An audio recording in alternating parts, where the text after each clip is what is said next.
नाज़रीन अस्सलामु अलैकुम वरहमतुल्लाहि वबरकातुहू। सीधी बात के ताज़ा तरीन प्राइम टाइम में आप लोगों का इस्तकबाल है। नाज़रीन गिरामी, मैं अंसार अज़ीज़ नदवी इस वक्त आप लोगों के सामने कुछ अहम तरीन ख़बरों पर तबसरे करने जा रहा हूँ। तफसीलात में जाऊँ उससे पहले आप लोगों को इत्तला कर दूँ कि आपकी अमानतें जो दी जा रही हैं वो हक़दारों तक पहुँचाने का लगातार सिलसिला जारी है। मुख्तलिफ़ बस्तियों में हमारी टीमें पहुंच रही हैं। बड़े पैमाने पर अल्हम्दुलिल्लाह इस साल भी जो है काम शुरू भी हुआ रमज़ान से पहले, अब अपने इख्तिताम की तरफ बढ़ रहा है। लगभग 2-3 बस्तियों में इस वक्त ये काम बाकी है जहां पे टीम काम कर रही है। लिहाजा आप अहबाब जो हैं इसमें हिस्सा लें। जिन लोगों ने अभी तक हिस्सा नहीं लिया, नीचे व्हाट्सएप के नंबरात दिए जा रहे हैं। कल परसों 2-3 और सिटी के जो आई हुए तस्वीरें वो आपको पेश कर दी जाएंगी और वहाँ जो दुआएं हुए उसमें आप लोग ज़रूर शामिल हों, कल आपके सामने रख दी जाएगी। आइए नाज़रीन गिरामी, इस वक्त मैं इसराइल और ईरान की जानिब से आने वाली कुछ ताज़ा वीडियोस दिखाऊं, उससे पहले भारत की 2-3 जो वीडियोस वायरल हो रही हैं और जिस पर तबसरा बहुत ज़रूरी है वो मैं आपके सामने रखूँगा। मीरठ सिटी का ये पुलिस थाना है और यहाँ पर आप देखें भगवा गमछा डाले हुआ एक शख्स बैठे हुए, कुछ लोग, पुलिस सामने खड़ी है और जो शख्स बात कर रहा है उसका नाम बीजेपी लीडर है जिसने असेंबली इलेक्शन में मीरठ सिटी से लड़ा था लेकिन हार गया। कमलदत्त शर्मा वो क्या धमकी दे रहा है पुलिस को देख लीजिएगा। कह रहा है कि हम हर मीट के शॉप में जाएंगे, चेक करेंगे, जिसके पास इजाज़त नहीं होगी, जो इलीगल शॉप चला रहा होगा, उसकी बुरी तरह पिटाई करेंगे और उसको निकाल बाहर करेंगे। गुंडागर्दियां, धमकियां, मैं सुनिए, आप इसको सुने। और भाई साहब, एक मैं सबके बीच में कह रहा हूँ, सब मीडिया वाले भी खड़े हैं, मैं इस मेरठ शहर की सारी मीट की दुकानों की चेकिंग कराऊंगा और अवैध कोई दुकान होगी तो मौके पे जाके तोड़ेंगे उसकी भट्टी। कारण समझ लो क्यों? क्योंकि जब एक आदमी कुल्हाड़ी लेके सिंगल आदमी के पीछे लग सकता है तो इनके अंदर तो तामसी प्रवृत्ति है, जो मीट खा कर भैंस खा हो गई है, उसके कारण हो रहा है। धन्यवाद। ये है इन लोगों की गुंडागर्दी। एक मखसूस मजहब के लोगों को टारगेट बनाने के लिए ये कह रहा है कि जो लोग मीट या बफेलो या इस तरह का गोश्त खाते हैं इसीलिए वो इस तरह जो है जबर करते हैं, जुल्म करते हैं, उनके अंदर इतनी हिम्मतें पैदा होती हैं। आइए खाकी वर्दी का एक और हाल देख लीजिए। यहां खाकी वर्दी खामोश खड़ी है इन लोगों के सामने जो जुल्म की बात करते हैं और जो मजलूम रास्ते पर का एहतिजाज करते हैं, जबकि मामला उल्टा होना चाहिए था। वहां जो धमकी दे रहा था उसको बोलते कि तू धमकी किसको दे रहा है, हम कानून को संभालने वाले, कहते हुए लात उसको मारते। लेकिन असल में तो यहां मसला चल रहा है। देखिए, ये जो वीडियो आई हुई है ये यूपी के बहराइच से है। एक नौजवान शख्स की मौत इलेक्ट्रिसिटी डिपार्टमेंट की लापरवाही की वजह से हो जाती है।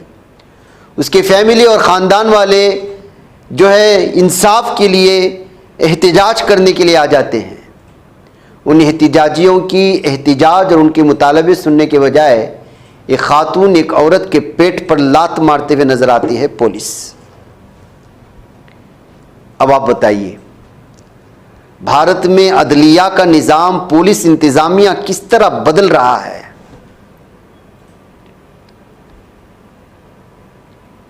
सात दिन से गैस हासिल करने के लिए खातून खड़ी है, गैस नहीं मिल रहा।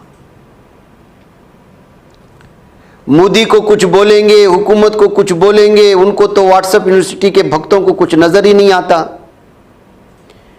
ये खातून क्या कह रही है? जब मुल्क का एक हुक्मरान गलत फैसले लेता है तो उसका इंपैक्ट पूरी रियाया पर कैसा पड़ता है, उसकी ये ताज़ा मिसाल है। अभी तो शुरुआत है, अगले दिनों में हर कोई रोता हुआ नजर आएगा। देख लीजिए क्या रह रही है। जब ड्यूटी नहीं जा पाएंगे तो गैस के लिए क्या खिलाएंगे बच्चों को?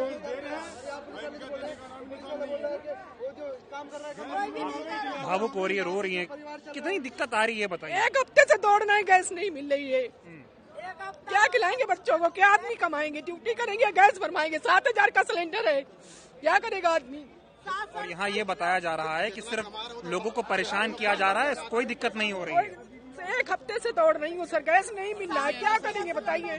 बच्चों को कहाँ से बाहर से कैसे, वही पराठा 20 का देता है, वही 40 का दे रहा है, क्या खिलाएंगे? हम जब कमा नहीं पाएंगे तो क्या खिलाएंगे बच्चों को? कितने दिनों से खाना नहीं बन पा रहा? आज हो गए 5-6 दिन हम गैस नहीं जलाए हैं। जब पैसा नहीं कमा पाएंगे, यही लाइन लगाएंगे तो हम क्या खिलाएंगे बच्चों को? तो कैसे खाना कैसे खा रहे हैं फिर? ऐसे एक टाइम कहीं होटल से आ जाता है, एक बार बच्चों को खिला देते हैं, हम लोग ऐसे ही काम चला लेते हैं। मैं ये समझना चाह रहा हूँ आपसे, मैं कल देश के प्रधानमंत्री को सुन रहा था, वो ये कह रहे हैं कोई गैस की दिक्कत नहीं है, कुछ लोग जानबूझकर पैनिक क्रिएट कर रहे हैं। बहुत बड़ी दिक्कत है, आके एक बार देखिए सर, अपने आप एक बार आके देखिए। अच्छा एक चीज हमारे मोदी जी से ये गुजारिश है कि हम ड्यूटी करेंगे, गैस के लिए लाइन लगाएंगे, ये बताइए। जब यहाँ पे एंट्री का नंबर आता है तो कहते हैं मंडी में जाओ, जब वहाँ पे जाते हैं तो यहाँ बीच में आती हूँ, फिर कोई घुसने देगा? कोई नहीं घुसने देगा। ड्यूटी भी मारी जाती है, गैस भी नहीं मिल रहा, क्या करेगा आदमी बताइए? आदमी क्या करेगा, आप ही बताइए। तो ये हमारे हालात हैं नाज़रीन गिरामी, इसको देखना और दिखाना बहुत ज़रूरी है। जब जुल्म हद से बढ़ता है तो जाहिर सी बात है कि फिर उसको थामने वाला भी कोई आता है।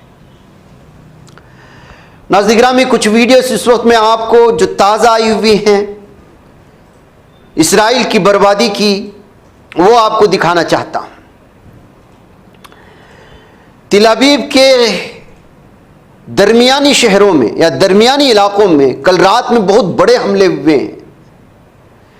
ये जो वीडियो इस वक्त आपके सामने चल रही है, खातून को बचा करके लाया जाए, बताया जा रहा है कि जिस शेल्टर्स में इस वक्त लोग जो है पनाह लेने की कोशिशें हो रही हैं, उन शेल्टर्स को बड़े पैमाने पर जो है निशाने पर लगाया गया है और उनको जो है टारगेट किया गया है। मिसाइल ने अपने टारगेट को पाया, जिसकी वजह से बहुत बड़े हमले हुए।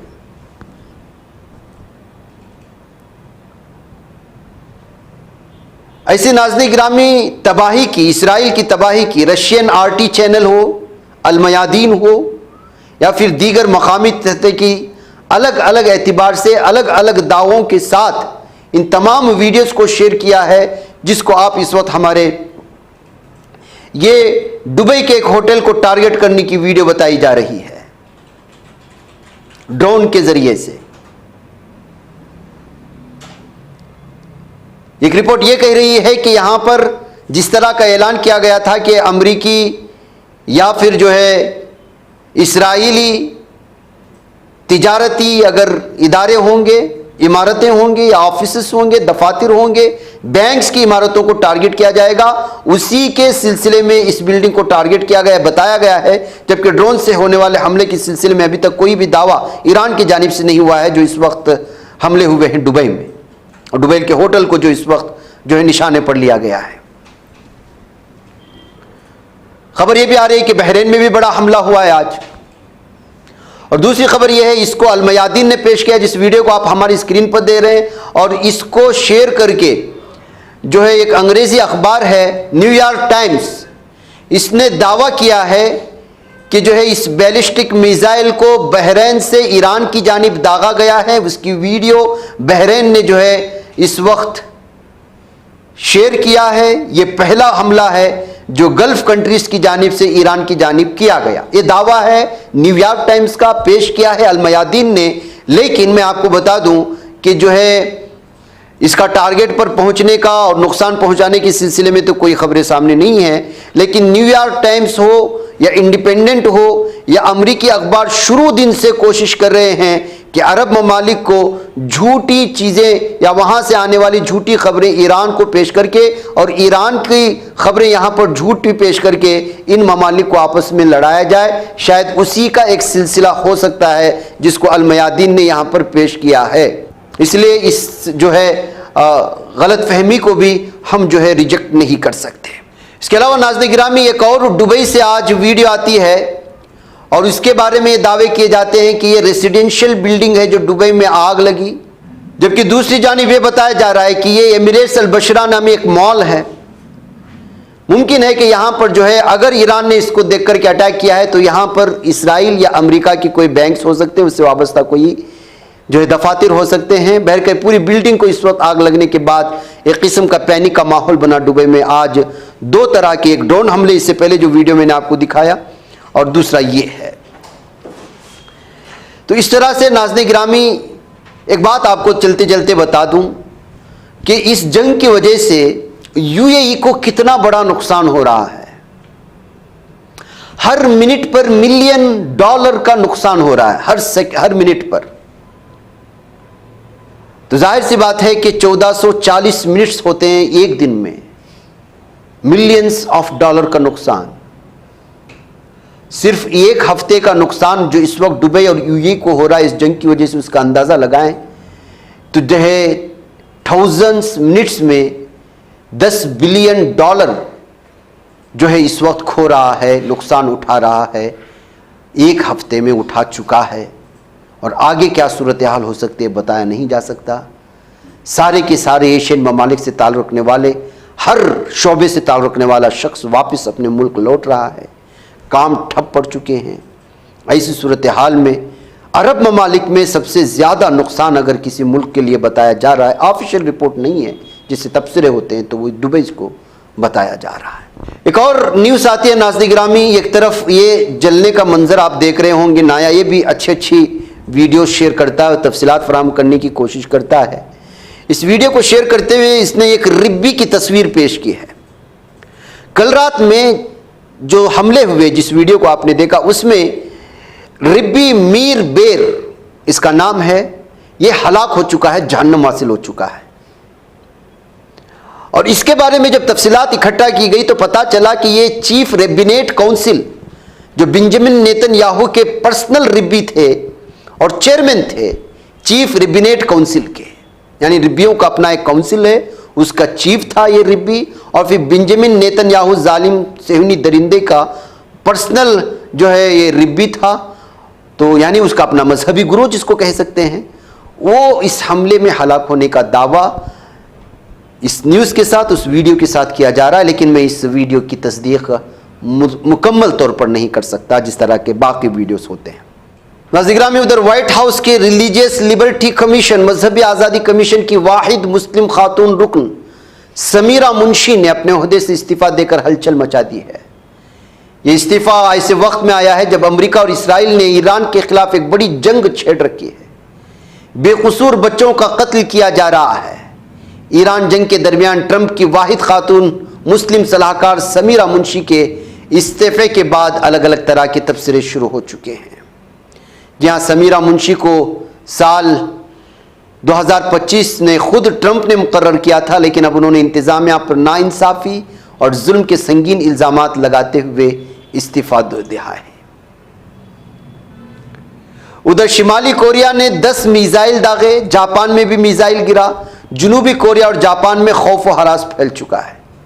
ऐसा महसूस होता है कि जनूबी कोरिया का ये शख्स, ये किंग किम जोंग उन, ये जंग करने की बहुत ज़्यादा इसको जो है इस वक्त जुनून सवार हुआ है, लेकिन कोई इसको छेड़ता नहीं है।